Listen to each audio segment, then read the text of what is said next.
जय हिंद। मैं नवीन Kumar Singh. BPSC TRE के रिगार्डिंग छोटे छोटे कई सारे अपडेट हैं और उस अपडेट पे चर्चा करना ज़रूरी है, क्योंकि आप लगातार रिजल्ट का इंतज़ार कर रहे हैं, लगातार आप परेशान रह रहे हैं और रिजल्ट होगा अथवा नहीं होगा, क्या कारण हो सकता है, आगे हमको क्या करना है, वगैरह वगैरह बहुत सारी आपकी चिंताएं हम समझ सकते हैं, क्योंकि सैकड़ों स्टूडेंट से हम डेली बात करते हैं और स्वाभाविक है कि उनका जो परेशानी है वो आपका भी परेशानी है। इसमें कई तरह के अभ्यर्थी हैं, एक तो जिनका कि जो रिजल्ट का वेट कर रहे हैं, एक हैं कि जो TRE 4 वाले कैंडिडेट हैं कि नोटिफिकेशन कब तक आएगा, एस्टेट वाले कैंडिडेट हैं कि हमारा रिजल्ट कब तक आएगा, हम आगे क्या करें, वगैरह वगैरह। तो छोटी छोटी कई सारी बातें हैं, इसमें हम हर बातों पे चर्चा करने वाले हैं। सबसे पहला क्वेश्चन इसमें है कि छात्र परेशान क्यों है, इसका कारण क्या है। रिजल्ट का इंतजार, कन्फ्यूजन, रिजल्ट को लेकर के अन्य एग्जाम्स के ऑप्शंस भी अभी आपके पास मौजूद हैं। कई सारे अभ्यर्थी हैं कि जो कि दूसरे दूसरे फॉर्म भी भर रखे हैं और दूसरे एग्जाम्स का भी लगातार तैयारी साथ में कर रहे हैं। कट ऑफ इतना लगातार ऊपर बताया जा रहा है, उसके क्या कारण हो सकते हैं। TRE 4.0, एस्टेट, OMR, आंसर की, रिजल्ट, न्यू नोटिफिकेशन, अन्य भी कई सारे मुद्दे हैं। One candidate one result, verification process में बदलाव, डोमिसाइल वगैरह बहुत सारी बातें हैं। तो छोटी छोटी बातों को लेकर के हम आगे बढ़ेंगे और धीरे धीरे ज़्यादा समय आपका नहीं लेंगे। आपके लिए उपयोगी भी ये वीडियो होगा और दूसरा क्या कि बहुत डिमोटिवेट भी आप लगातार हो रहे हैं, तो उसको लेकर के भी हमको ये वीडियो बनाना जरूरी था। बहुत सारे छात्रों से हमको लगातार बातें होती है और उनका चिंता जायज है और उनकी परेशानी जायज है, उसी परेशानी पे थोड़ा सा नज़र भी डालना है। सबसे बड़ी परेशानी यह है कि आखिर रिजल्ट में इतना विलंब लगातार क्यों हो रहा है।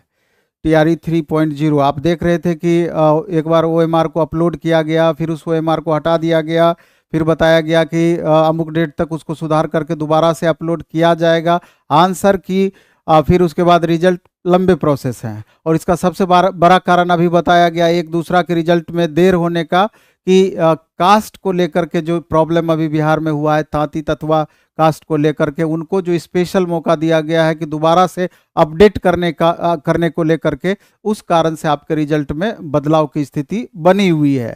तो लेकिन बताया जा रहा है कि आपका OMR जल्द ही अपलोड कर दिया जाएगा, उसके बाद आंसर की जल्दी जारी कर दी जाएगी। लेकिन अब इन बातों पर थोड़ा सा विश्वास कम होता हुआ लगातार दिख रहा है, क्योंकि लगातार इससे रिलेटेड इन्फॉर्मेशन आते रहते हैं, लेकिन लगातार एक डेट में भी इजाफा होते रहता है।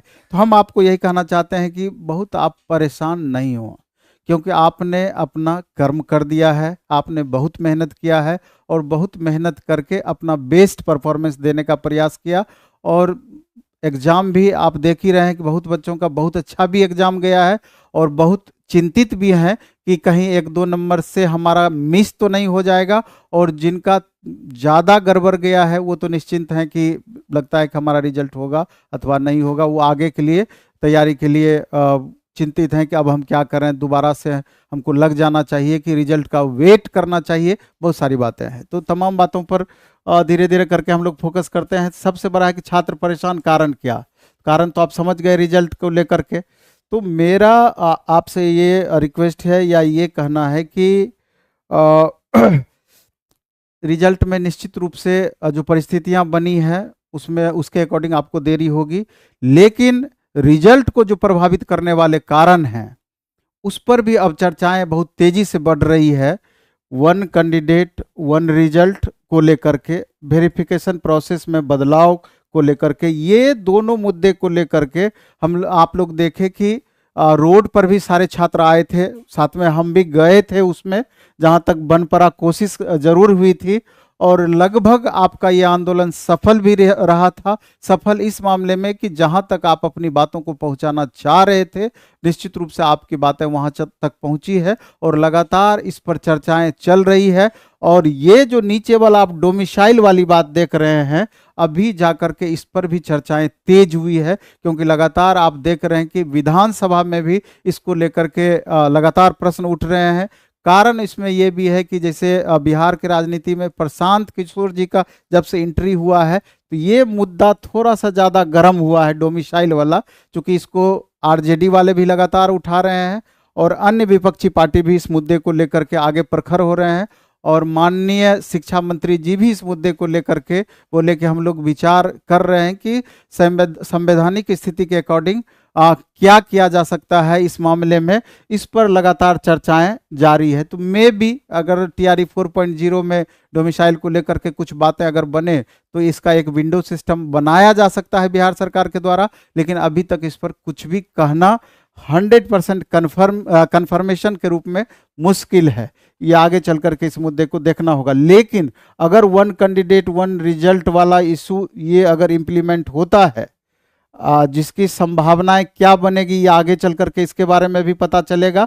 लेकिन ये वेरिफिकेशन प्रोसेस में इस बार बदलाव पर चर्चा सबसे ज़्यादा तेज है। तो ये चीज़ तो आपका मैक्सिमम संभावना है कि इसमें बदलाव संभव हो पाएगा, यानी पहले वेरिफिकेशन आपका इस बार हो पाएगा। ऐसी बातें लगातार कयास इस बात की लगाई जा रही है और इस पर चर्चाएं लगातार चल रही है। अगर ये भी अगर आपका इम्प्लीमेंट होता है तो कम से कम आप यूं समझिए कि लगभग 12 से 15 हजार स्टूडेंट को इससे राहत मिलेगी, क्योंकि 200-300 करके हर डिस्ट्रिक्ट में वेरिफिकेशन के बाद सीटें खाली होती रही है। आप जोड़ लीजिए 38 जिले हैं, 10-12 हजार तो आपका ऐसे ही पहुंच जा रहा है। इसके बाद वन कैंडिडेट वन रिजल्ट, इसके कारण आपका लगभग 15 से 20 हजार सीट प्रभावित होता है। आप जोड़ लीजिए, क्योंकि एवरेज देखा गया है कि टीआरई 1, टीआरई 2, टीआरई 3.0 की अगर हम टीआरई 1 और टीआरई 2 की खास करके बात करें तो लगभग आपका अप्रोक्स 35 से 40% सीटें आपकी वैकेंट रह जा रही है, जिसको अगली वैकेंसी में लगातार ऐड किया जा रहा है। तो संख्या के हिसाब से सरकार का कहीं ना कहीं इस तरह का पहले से अनुमानित है कि इतनी वैकेंसी अगर हम बचा लेते हैं तो अगली संख्या हमारी मजबूत हो जाएगी, यानी कि कहने का हम इतनी अधिक वैकेंसी आपको दे पाएंगे, ऐसा हो पाएगा। तो ये तीनों बातों पर इसके अलावा चर्चा हुआ। तो सबसे बड़ी बात यह है कि अब आपको क्या करना है। तो टीआरई 3.0 वाले स्टूडेंट, एक आप देखे होंगे कि संभावित कट ऑफ एक हम आपके लिए जारी किए थे। तो अगर उस कट ऑफ के दायरे में अगर आपका आ रहा है या उससे 2-3 नंबर आपका कम भी आ रहा है, तो वैसी परिस्थिति में भी 2-3-4 नंबर का अगर आपको लग रहा है कि उथल पुथल संभव हो सकता है आपके अकॉर्डिंग, मेरे अकॉर्डिंग तो मैंने कट ऑफ आपका एक संभावित और उसके कारण सब बताए थे कि उसके अकॉर्डिंग मैंने आपको बताया था। तो अगर लगता है कि 2-4 नंबर का दायरा भी आप अपने आप को सुरक्षित मान सकते हैं नीचे करके, तो आप अगली रिजल्ट का आप वेट कीजिए, नहीं तो आगे की तैयारी के लिए आप निश्चित रूप से आप लग जाएं। क्योंकि आपको भी मालूम है कि टीआरई यानी टीचर से बेहतर ऑप्शन आपके पास नहीं है, क्योंकि जितनी नंबर ऑफ वैकेंसीज है, क्योंकि एक संभावित माना जा रहा है कि 1.5 लाख वैकेंसियां आपको आगे भी टीआरई 4.0 में आएंगी, लेकिन 1.5 लाख वैकेंसी में ढेर सारा लोचा आपका है कि उसमें हेडमास्टर की वैकेंसी है, इसके अलावे भी कंप्यूटर टीचर का स्पेशल ढेर सारा वैकेंसी है। जनरल वैकेंसी जो है आपको लाख के अंदर ही आपको सीमित रहने की संभावना है। लेकिन फिर भी अगर दूसरे कंपटीशन से आप तुलना करते हैं तो सबसे फेवरेबल वैकेंसी आपके लिए टीचर की वैकेंसी ही बचती है। क्योंकि हम लगातार जब मैक्सिमम बच्चों से, बहुत सारे बच्चों से हम बात करते हैं तो उनका कहना रहता है कि नहीं सर, हमने तो बिहार एसएससी का भी फॉर्म भर रखा है, हम तो बिहार दरोगा का भी एग्जाम देते हैं, दूसरा तीसरा एग्जाम भी देते हैं, रेलवे में एलपी का फॉर्म भर रखे हैं, टेक्नीशियन का फॉर्म भर रखे हैं, या रेलवे का अन्य पोस्ट का फॉर्म भर रखे हैं, वगैरह वगैरह।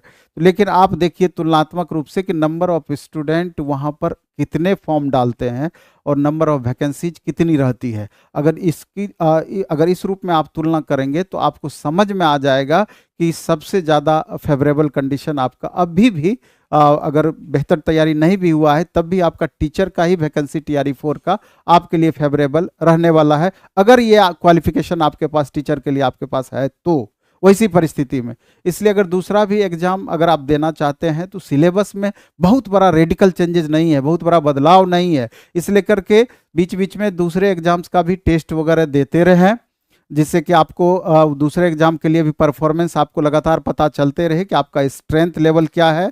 और भीड़ में जा करके भी सप्ताह में एक एक दिन करके डे बाय डे में भी एक टेस्ट लगा सकते हैं, क्योंकि इधर आपका टीचर का मैक्सिमम अभ्यर्थी जो कि दूसरी बार दिए हैं, तीसरी बार दिए हैं, सब कुछ उनको पढ़ा हुआ है, सिर्फ और सिर्फ रिवीजन की और सिर्फ अधिक से अधिक प्रैक्टिस की जरूरत है। अगर रिवीजन और प्रैक्टिस में आप 5-6 घंटे का भी टाइम निर्धारित करते हैं तो वो टाइम आपके लिए अभी के अकॉर्डिंग कम नहीं होगा। बाकी टाइम आप दूसरे एग्जाम्स के लिए भी थोड़ा थोड़ा करके बांट सकते हैं, लेकिन मेन फोकस आपको टीआरई पर ही रखना चाहिए। और जिनका जो कि कट ऑफ के पूरी तरीके से रेंज में है, जिनको लगता है कि नहीं जो कट ऑफ निर्धारित एक तरीके से संभावनाएं दी गई है उससे 2-3-4 नंबर हमारा ज़्यादा ही है, तो वैसी परिस्थिति में वो अगर इससे अपर लेवल का फॉर्म भर रखे हैं तो उस पर भी आपको लगना चाहिए, क्योंकि बैठे रहने का कोई मतलब नहीं है। अधिक से अधिक मेहनत लगातार आप करते रहिए। और टीआरई 4.0 जो नए अभ्यर्थी हैं जिनको टीआरई 4.0 देना है तो उनको भी नोटिफिकेशन का इंतजार ना करके, क्योंकि अक्टूबर से पहले तो नोटिफिकेशन की संभावनाएं नहीं है, लेकिन अक्टूबर में निश्चित रूप से नोटिफिकेशन आपका आ सकता है। तो वैसी परिस्थिति में अभी से टीआरई 4.0 के लिए अच्छे से आपको लगना होगा, क्योंकि आपका कंपटीटर बहुत मजबूत है। मजबूत इस मामले में कि बहुत एक्सपीरियंस्ड कैंडिडेट के साथ आपका मुकाबला होना है, क्योंकि बहुत सारे कैंडिडेट आपके सामने होंगे जो टीआरई 1 भी दे रखे होंगे, टीआरई 2 भी दे रखे होंगे, टीआरई 3 भी दिए होंगे। बाय चांस खुदा न खास्ते अगर टीआरई 3 में दिक्कत होती है तो निश्चित रूप से आगे के लिए और अधिक से अधिक वो मेहनत करना चाहेंगे और अपने परफॉर्मेंस को बढ़ाना चाहेंगे, और निश्चित रूप से बढ़ाना भी चाहिए। तो जो कैंडिडेट टीआरई 3.0 अगर पटना में रह रहे हैं, अगर आप वेट कर रहे हैं, तो प्रैक्टिस वर्कबुक अगर पहले का है, अगर आपका नहीं बनाया हुआ है तो इस बीच में उसको बनाते रहें। पहले का पढ़ा हुआ एनसीईआरटी, एससीईआरटी या जो भी नोट्स आपने बनाया हुआ होगा उसका रिवीजन करते रहें। और अपने पटना के तीनों सेंटर पर यानी कि सैदपुर मोड़ भिकना पहाड़ी, इसके अलावा किसान कोल्ड स्टोर मुसल्लापुर, इसके अलावा बाजार समिति मेन गेट, तीनों सेंटर पर मॉर्निंग में 7 से 9 हमने टेस्ट भी प्रारंभ कर दिया है। आपका subject Monday to Friday subject wise test और सैटरडे संडे फुल सिलेबस का टेस्ट। और जो ऑनलाइन कैंडिडेट है यानी कि जो पटना में नहीं रहते हैं, चाहे तो 100% इस टेस्ट का लाभ वो भी उठा सकते हैं, क्योंकि ये test platform by Naveen Kumar Singh app पर आपको सब्जेक्ट वाइज टेस्ट मिल जाएगा, और प्लेटफॉर्म ऑनलाइन टेस्ट ऐप पर, दो अलग अलग ऐप है, प्लेटफॉर्म ऑनलाइन टेस्ट ऐप पर सैटरडे संडे का फुल सिलेबस यानी 150 क्वेश्चन का आपको टेस्ट मिल जाएगा, और इसका डिस्कशन यूट्यूब चैनल पर अपना होता है। अब सवाल ये होता है कि इस टेस्ट का क्या बेनिफिट है, तो निश्चित रूप से अगर एन कैन प्रकारन टीआरई 1, 2, 3 में अगर आप मेरे यहाँ टेस्ट में भाग लिए होंगे तो निश्चित रूप से आपको टेस्ट का महत्व पता होगा कि टेस्ट से किस तरीके से फायदे होते हैं। आप ऐसे समझिए इसको कि अभी लगभग आपके पास 4 महीने का समय है मिनिमम, उससे ज़्यादा भी आपको टाइम मिल सकता है। तो 4 महीने में हम क्या करते हैं, डेली कॉमन पेपर 40 क्वेश्चन का टेस्ट हम डेली लेते हैं। आधे घंटे का यानी 30 मिनट का टेस्ट होगा, 40 क्वेश्चन उसमें होगा। तो 40 क्वेश्चन टेस्ट का मतलब है जब उसका डिस्कशन होगा तो ऑप्शन सहित उसमें डिस्कशन कराया जाता है। मिनिमम आपको 150 से 200 क्वेश्चन के बराबर लाभ सिर्फ आपको एक टेस्ट से होना है। अब जिनका मैथ साथ में है तो 40 क्वेश्चन मैथ का भी टेस्ट होगा, जैसे कॉमन पेपर समाप्त होगा 40 क्वेश्चन मैथ का भी आप टेस्ट दे सकते हैं। इसके अलावा साइंस में फिजिक्स केमिस्ट्री बायो मिला के 40 क्वेश्चन का टेस्ट डेली होता है। इसके अलावा हिस्ट्री का 40 क्वेश्चन का टेस्ट डेली होता है, पॉलिटी का 40 क्वेश्चन का टेस्ट डेली होता है। इसके अलावा हिंदी का 40 क्वेश्चन का टेस्ट डेली होता है, इंग्लिश के 40 क्वेश्चन का टेस्ट डेली होता है। तो आप यूं समझिए कि अगर एक दिन में अगर डिस्कशन में पार्टिसिपेट करते हैं तो एक टेस्ट में अगर 200 क्वेश्चन के बराबर लाभ हो रहा है, अगर 3 टेस्ट आप साइंस और मैथ मिला करके दे रहे हैं तो कम से कम 300 से 400 क्वेश्चन के बराबर लाभ आपको एक्स्ट्रा डेली होगा। आप समझ लीजिए अगर सप्ताह में 5 दिन भी ऐसे जनरल टेस्ट होता है, 2000, महीना में 8000, और 4 महीने में लगभग 30 से 32 हजार क्वेश्चन आपके नज़र के सामने से गुजरेगा। और यकीन मानिए कि जिस टाइप का क्वेश्चन हम आपको देते हैं और 4 महीने में 32,000 क्वेश्चन अगर आपके नज़र के सामने से गुजरता है तो 99% संभावना रहेगी कि बहुत ही कम ऐसे क्वेश्चन होंगे जो कि एग्जाम में आपको छूटेगा आपसे। बाकी सारे का सारे क्वेश्चन आप किसी ना किसी रूप में पहले से देखे हुए रहेंगे। तो आप कोर्स लीजिए नहीं लीजिए, लेकिन टेस्ट आपको जरूर देना चाहिए। तो जो भी स्टूडेंट पढ़ाई कर चुके हैं, जिनको लगता है कि नहीं हम स्टडी कर चुके हैं, हमारा बेस ठीक ठाक है, तो उनको अधिक से अधिक प्रैक्टिस करना चाहिए। तीनों सेंटर पे ऑफलाइन मोड में, ऑनलाइन मोड में, ऐप पर आपका टेस्ट ये जाएगा। इसके अलावा सैटरडे संडे को फुल सिलेबस का 150 क्वेश्चन का भी टेस्ट होगा। कम से कम टेस्ट के माध्यम से पूरा सिलेबस आपका अपडेट रहेगा। तो अगर ये टेस्ट आप नहीं भी मारते हैं, अगर ये टेस्ट आपके पास ऑलरेडी अगर दूसरे माध्यम से भी क्वेश्चंस इस तरह के उपलब्ध हैं, तब भी आपको डेली खुद से ही टेस्ट बुक से या किसी भी बुक से आप इस तरह के प्रैक्टिस वर्कबुक से आप घर पर भी बना सकते हैं। 2 4 5 स्टूडेंट अगर एक जैसे तैयारी करने वाले हैं तो ग्रुप में भी आप लगातार प्रैक्टिस कीजिए, इसका फायदा 110% मिलेगा आपको। और एक योजनाबद्ध तरीके से आप करेंगे, क्योंकि आप देख रहे हैं कि एक चीज हम लिखे हैं कि कट ऑफ, ये वाला पॉइंट कि कट ऑफ में लगातार बढ़ोतरी क्यों हो रहा है, तो सबसे बड़ा कारण आपका यही है कि लगातार एक्सपीरियंस्ड स्टूडेंट आपका एग्जाम में बैठते हैं।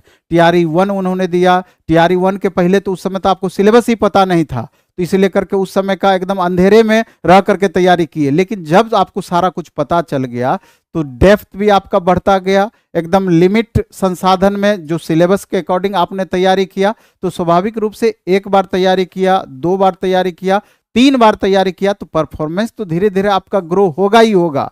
इसी लेकर के आप देख रहे हैं कि लगातार कट ऑफ में इतना ज्यादा बढ़ोतरी आपको देखने को मिल रहा है। वैसे रिजल्ट जब आ जाएगा तो आपको पता चलेगा इस बीच में स्टूडेंट का परफॉर्मेंस किस कदर लगातार इन्होंने अपना परफॉर्मेंस को बढ़ाया है। तो लगातार रिवीजन के माध्यम से, लगातार प्रैक्टिस के माध्यम से लगातार इन्होंने अपना परफॉर्मेंस बढ़ाया है। और अगर आप भी रिजल्ट लेना चाहते हैं तो आपको इस भीड़ में घुसना ही पड़ेगा और इस भीड़ से बचने का प्रयास करना ही पड़ेगा। और इस भीड़ से आप तभी बच सकते हैं अपने परफॉर्मेंस को बढ़ा करके, लगातार मेहनत करके। और ये बात भी आप समझ लीजिए कि मेहनत का कोई विकल्प नहीं है। आप अच्छे से मेहनत कीजिए, ऐसा गोल्डन संभावना या ऐसा गोल्डन चांस आपको दोबारा से नहीं मिलना है। इलेक्शन के कारण ही सही आपको इतनी सारी वैकेंसी देखने को मिल रही है, क्योंकि इसके बाद 5 साल तक आपको निश्चित रूप से पूरी सुखाड़ की स्थिति आपके सामने होगी। वैकेंसी आएगी नहीं आएगी, कितनी संख्या में आएगी, इसकी कोई गारंटी नहीं है। इसलिए अगर 2 महीना, 4 महीना, 6 महीना खूब अच्छे से मेहनत करके अगर आपका पूरा लाइफ सेटल होता है तो उस मेहनत में कमी नहीं होनी चाहिए। इसलिए 8 से 10 घंटे का आप डेली रूटीन अभी से आप बनाएं। जो लास्ट मोमेंट में आप इतने प्रेशर में रहते हैं, अभी से अगर आप मेहनत करते हैं तो उस समय निश्चित रूप से आपका प्रेशर कम होता चला जाएगा और परफॉर्मेंस में भारी वृद्धि आपकी लगातार होती चली जाएगी। बाकी जो न्यू स्टूडेंट हैं, अपना नया बैच भी टीआरई 4.0 के लिए आया है platform by Naveen Kumar Singh app पर। 1 to 5 के लिए अलग आया है, 6 to 8 के लिए अलग आया है, 9 10th के लिए अलग आया है, और 11 12th के लिए बहुत सारी क्लासेस अभी स्टार्ट हुई है। बहुत सारी क्लासेस अपना सितंबर फर्स्ट वीक में पीजीटी के लिए स्पेशल आएगी, तो आपको देख लेना है। अगर ज़रूरत महसूस होगा तो आप ज्वाइन कर सकते हैं। और जो स्टूडेंट पटना में नहीं रहते हैं लेकिन उनको आर्थिक रूप से सक्षम है, तो अगर 2 4 6 महीने के लिए पटना आ सकते हैं। क्योंकि एक माहौल की बातें होती है, 2000 4000 स्टूडेंट जब एक साथ टेस्ट देने के लिए बैठते हैं, एक साथ पढ़ाई करते हैं, तो एक अलग सा माहौल दिखता है। आप कंपैरिजन कर सकते हैं कि तुलनात्मक रूप से हमारा परफॉर्मेंस आपका क्या है। तो अगर आर्थिक रूप से सक्षम है तो पटना में 5000 6000 रुपये महीने से कम खर्च नहीं होता है वास्तविक में। तो अगर इतना आप वहन कर सकते हैं तो 5-6 महीने के लिए आप पटना आइए, निश्चित रूप से आपको बदलाव दिखेगा। और नहीं तो अगर आर्थिक रूप से दिक्कत चल रहा है आपके साथ में, तो अब तो अच्छा माध्यम हो गया है, आपको ऑनलाइन भी घर पर रह करके मिनिमम कॉस्ट में आप ऑनलाइन के माध्यम से बैचेज भी प्लस प्रैक्टिस भी टेस्ट के माध्यम से आप कर सकते हैं। धन्यवाद।